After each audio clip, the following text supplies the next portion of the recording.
ওইরকম ব্যবসা না হওয়ার পিছনে মেন কালপিট যে এই সিনেমার ডিরেক্টর সুপারস্টার অনন্য মামুন। বর্তমান বাংলাদেশের অবস্থা খুবই ভয়ানক, এটা আপনিও জানেন আমরাও জানি।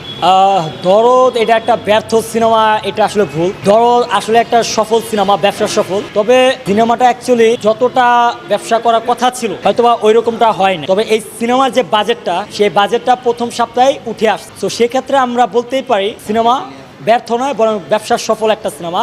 তবে সিনেমা হল মালিকদের জন্য ব্যর্থ সিনেমা, কারণ অনেক সিনেমা হল মালিকরা আছে যারা কোটি কোটি টাকা দেয় সিনেমা আইনা সেভাবে টাকাটা উঠাতে এখনো পারে না। কিন্তু সিনেমার যে বাজেট, সে বাজেট প্রথম সপ্তাহে উঠে গেছে। কিন্তু কিছু কিছু হল আছে যেখানে হল মালিকরা টাকাটা উঠাতে পারে না, এবং সেই জায়গা থেকে হল মালিকদের এটা একটা আক্ষেপ। আর আক্ষেপ থাকবো না কেন ভাই, অনন্য মামুন যে কাজটা করছে, হ্যাঁ একজন ডিরেক্টর, হ্যাঁ উচিত ছিল যারা পাইরেসি করছে আগে তাদের আইনের আওতায় আনা।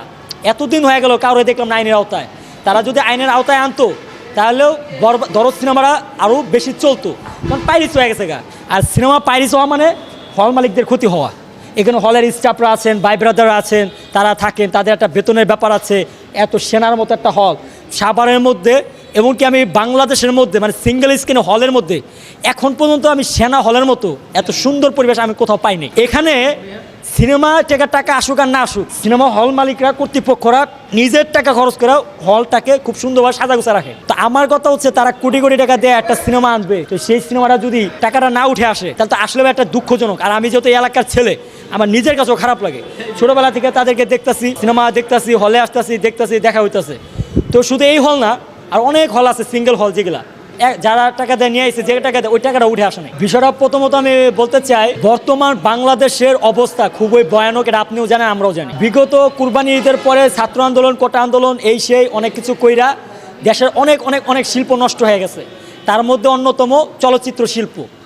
সো এই যে দূর সময় আইসা, মানে যেখানে কোনো উৎসব নাই, ফেস্টিভ্যাল নাই, ঈদ নাই, কোনো দিবস নাই, সব ছাড়া দরদ সিনেমাটা রিলিজ দিল, তারপরেও যে দর্শক যেভাবে দেখতেছে, এটাই আমি মনে করি হল এখনও অনেক বেঁচে আছে এবং সিনেমার চলচ্চিত্রটা অনেকটা বেঁচে আছে।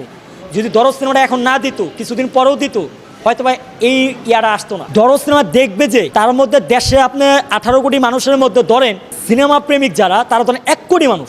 এই 1 কোটি মানুষও তো হলে আসে না, আসবে কিভাবে ভাই? অফিস খোলা, আমার বাসার পাশে ইপিজেড, যেখানে প্রায় 12 লক্ষ সামহাও পাবলিক এখানে কাজ করে, গার্মেন্টস শ্রমিক, ফ্যাক্টরিতে জব করে, এবং বিভিন্ন ইন্ডাস্ট্রি আছে, ওষুধ ফ্যাক্টরি, বিভিন্ন তারাও সিনেমাটা দেখতে পাচ্ছে না। কেন? অফিস ছুটি নেই, অফিস খোলা। এখন একটা সিনেমা দেখতে গেলে অবশ্যই ছুটির একটা ব্যাপার আছে, ফ্যামিলির একটা ব্যাপার আছে, সবাই তো ফ্যামিলি নিয়ে সিনেমাটা দেখে। স্পেশালি ফ্রাইডে যখন আসে তখন আপনার ইভিনিং শো, 6টার শো, 3টার শো, রাত্রের শো মোটামুটি ভালোই যায়।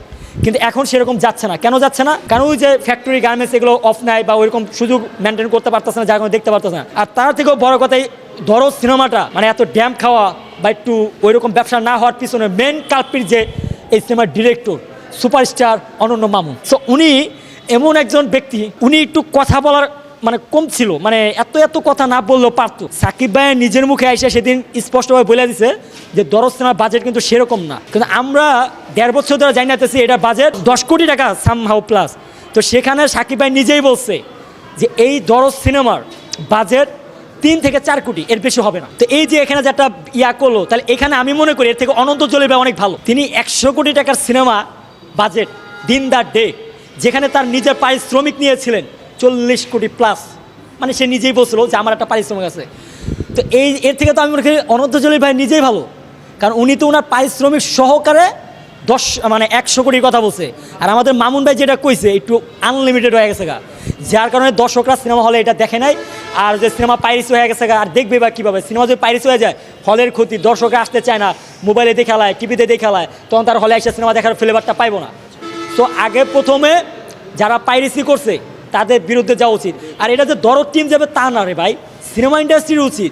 বাংলা চলচ্চিত্র আছে কেল্লে গায়, একটারও তো দেখলাম না। যারা সভাপতি, যারা সে এত বড় বড় উপদেষ্টা, হ্যাঁ তো উচিত ছিল যে আমার দেশের চলচ্চিত্র, বাংলার চলচ্চিত্র, সুপারস্টার শাকিব খানের দরদ সিনেমা, এটা পাইরেসি হয়ে গেলো।